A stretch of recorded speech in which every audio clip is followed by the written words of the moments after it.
Pastor, ये याद रहेगा, ये बहुत पहले हमारे कलीसिया में आते थे, लेकिन कुछ ऐसा उनके जीवन में घटनाएं हो गई जिसकी वजह से उन्होंने कलीसिया में आना छोड़ दिया। लेकिन वो फिर से जब भी कलीसिया आई थी तो पूरा टूटा हुआ मन, सारी बातें हाथों से निकल गई थी, कुछ भी नहीं बचा था, यहाँ तक कि जीने का इनके पास कोई ज़रिया भी नहीं था, सिर्फ एक छोटा बच्चा है। तो जैसे ही वो कलीसिया में आई थी और हमारे पास्टर से मिली, हमारे पास्टर ने उनको जो उनके अंदर जीवन के शब्द थे, उनके द्वारा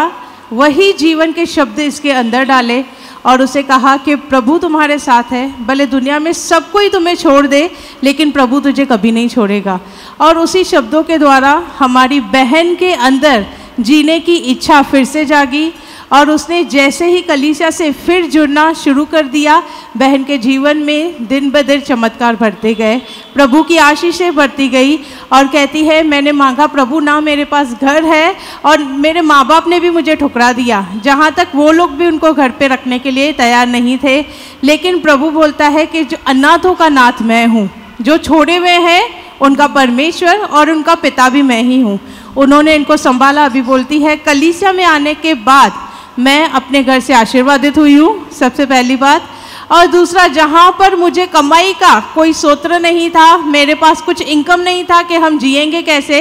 प्रभु ने मुझे सीबीएसई में बिना कोई क्वालिफिकेशन के, ना मेरे पास इतनी डिग्री है लेकिन उनके बगैर भी मेरे को वहाँ पे जॉब मिला है। प्रभु ने अपनी